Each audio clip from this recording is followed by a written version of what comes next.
बिस्मिल्लाहिर्रहमानिर्रहीम। अस्सलाम वालेकुम। मैं हूँ आसिफ और आप देख रहे हैं आसिफ फूड एंड टेस्ट। तो दोस्तों, आज मैं आपके लिए एक और ज़बरदस्त सी रेसिपी लेकर आया हूँ जिसमें हम उबले हुए चनों से शानदार किस्म के कबाब तैयार करेंगे जो कि इंतहाई लजीज और खुशबूदार होंगे। इन कबाब को अगर आप एक दफ़ा बना लें तो आप आलू टिक्की और शामी टिक्की को बनाना भूल जाएंगे, बल्कि इन कबाब को बनाना और खाना पसंद करेंगे। मतलब ये कि ये काफ़ी टेस्टी और यमी तैयार होते हैं। वीडियो एंड तक देखिएगा, स्किप ना कीजिएगा। तो आइए शुरू करते हैं। बिस्मिल्लाहिर्रहमानिर्रहीम। सबसे पहले बाउल में हमारे पास हैं 200 ग्राम बॉईल किए हुए चने। इन चनों को हम मैशर की मदद से अच्छे तरीके से मैश कर लेंगे।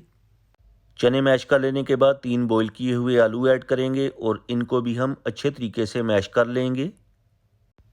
तो चलें जी, आलू जो हैं इनको भी हमने अच्छे तरीके से मैश कर लिया है। एक प्याज ऐड करेंगे बारीक चॉप किया हुआ। ग्रीन चिलीज़ ऐड करेंगे 5 से 6 चॉप की हुई। 2 टेबलस्पून बारीक कटा हुआ हरा धनिया ऐड करेंगे, ज़बरदस्त खुशबू और फ्लेवर लेके आएगा। स्पाइसेस ऐड करेंगे जिसमें 1 टीस्पून नमक टेस्ट के according, 1 teaspoon chilli flakes, 1 teaspoon ज़ीरा पाउडर, 1 टीस्पून धनिया powder, half teaspoon black pepper, 1/4 teaspoon हल्दी पाउडर और हाफ़ टी स्पून ही ऐड करेंगे अजवाइन। और स्पेशल चीज़ जो इसमें जाएगी वो है आमचूर पाउडर, 1 टेबलस्पून ऐड करेंगे जो कि कबाब के टेस्ट को दोगुना बढ़ा देगा। अब इन सारी चीज़ों को अच्छी तरह से मिक्स कर लेंगे। अच्छी तरह से आपने मिक्स करना है ताकि सारी चीज़ें एक जान हो जाएं। और मिक्स करने के बाद हाथों को वॉश करके ऑयल से ग्रीसी कर लेंगे ताकि जब हम कबाब बनाएं तो आसानी के साथ कबाब जो हैं तैयार हो जाएं। तो इस तरीके से बैटर लेके आपने एक बाउल सा तैयार करना है और जब बाउल तैयार हो जाएगा तो एक हाथ पे रख के दूसरे हाथ से हल्का सा प्रेस करेंगे। बिल्कुल आसानी के साथ कबाब जो है तैयार हो जाएगा। ये देखें, इसी तरीके से आपने सारे कबाब तैयार करने हैं। और तैयार करने के बाद बीटन किए हुए अंडे के अंदर डिप करेंगे और जो एक्सेस अंडा होगा उतार लेंगे और उतारने के बाद इनको हम फ्राई करेंगे।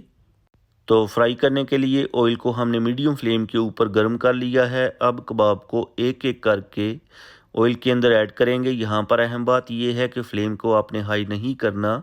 अगर फ्लेम हाई होगी तो जो आपने अंडे की कोटिंग की है वो फ़ौरन से जल जाएगी। तो मीडियम टू लो फ्लेम के ऊपर 2 मिनट तक एक साइड से कुक करेंगे। उसके बाद साइड चेंज कर लेंगे और साइड चेंज करने के बाद दूसरी साइड से भी 2 मिनट तक कुक करेंगे।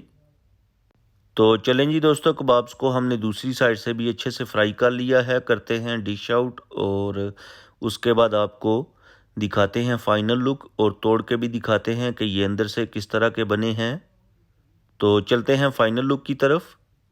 होप कि आपको आज की रेसिपी पसंद आई होगी। आप भी इस रेसिपी को ज़रूर ट्राई करें, अपनी फैमिली और फ्रेंड के साथ एंजॉय करें। टाइम कम है या फिर आपका बजट थोड़ा सा लो है तो आप कम पैसों में इन कबाब को बना के एक टाइम का अच्छे से खाना खा सकते हैं। इसके अलावा आप टी टाइम स्नैक्स के लिए भी इन कबाब को सर्व कर सकते हैं। और अगर आपने कुछ भी अच्छा सीखा है तो वीडियो को लाइक और शेयर कर दें। चैनल पे नए हैं तो प्लीज़ चैनल को सब्सक्राइब कर लें और प्यारा सा खूबसूरत सा दिल से कमेंट करके बताएं कि आपको आज की रेसिपी कैसी लगी है। अब मैं आपसे ज़्यादा चाहूँगा अगली वीडियो तक दुआओं में याद रखिएगा। अल्लाह हाफिज़।